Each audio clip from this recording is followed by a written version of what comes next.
একটি বটবৃক্ষের অপমৃত্যুতে এলাকায় এভাবে শোকের ছায়া বয়ে যায়, হয়তো এর আগে এরকম কোনো ঘটনা কোনো মানুষ নিজ চোখে দেখেনি। একটি গাছের প্রতি মানুষের যে আবেগ, ভালোবাসা, শ্রদ্ধা, ভক্তি, তা এই শিশুটির ভক্তি করার মাধ্যমেই আমরা বুঝতে পারতেছি আসলে এই গাছটি ছিল এই এলাকার কতটি জনপ্রিয়।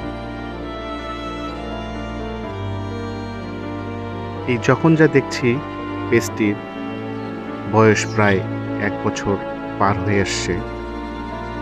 এই যখন যা দেখছি ফেসবুক পেজ এবং ইউটিউব চ্যানেলটির প্রথম যে ভিডিওটি আমি প্রকাশ করেছিলাম, সেই ভিডিওটির কন্টেন্টের বিষয় ছিল এই বটবৃক্ষটি। এই বটবৃক্ষটির নাম হলো হালাবটের তল। এটি লালমনিরহাট পৌরসভার মধ্যে অবস্থিত। কিন্তু দুঃখের বিষয়, গত 1 জুন রাতে হঠাৎ একটি ঝড়ো হাওয়ায় এই শতবর্ষী গাছটি ঝড়ে ক্ষতিগ্রস্ত হয়ে উপড়ে পড়ে যায়। এই গাছটির প্রতি মানুষের অবাধ ভালোবাসা, আবেগ, শ্রদ্ধা, ভক্তি, যা ভাষায় প্রকাশ করা যাবে না। নিজ চোখে না দেখলে হয়তো কেউ বিশ্বাসও করবে না, অনেকে হয়তো গল্প মনে করবে।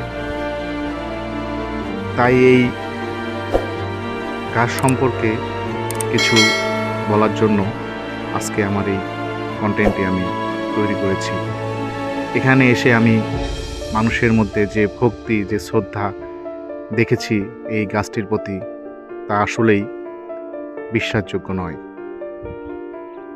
আমি যেদিন এসেছি ঠিক তার 4-5 দিন আগে এই গাছটি ঝড়ে ক্ষতিগ্রস্ত হয়েছে, কিন্তু এখনও অনেক লোক বিভিন্ন জায়গা থেকে এই গাছটিকে দেখার জন্য আসতেছে এবং তাদের ভক্তি, শ্রদ্ধা এখানে প্রকাশ করে যাচ্ছে। কেউ এই গাছের মাটিও নিয়ে যাচ্ছে।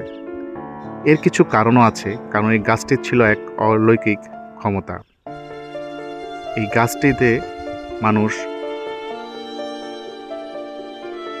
বিভিন্ন দূর দূরান্ত থেকে আসতো, তাদের মনের কামনা বাসনা এখানে এই গাছটির প্রতি মানত করে যেত।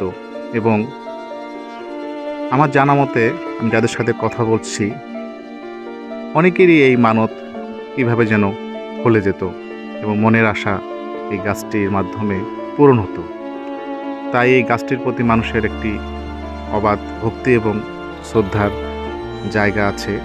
এই গাছটির ডালপালা কখনোই কেউ ছিঁড়ত না বা গাছটি কাটারও কোনো সাহস আজ পর্যন্ত কেউ করেনি।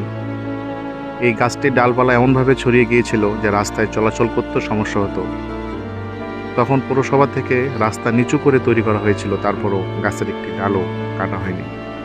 এমনকি এখনও যে গাছটি ক্ষতিগ্রস্ত হয়ে আছে, সেই ক্ষতিগ্রস্ত গাছটিরও কেটে সরানোর দুঃসাহসও কেউ করতে রাজি হচ্ছে না।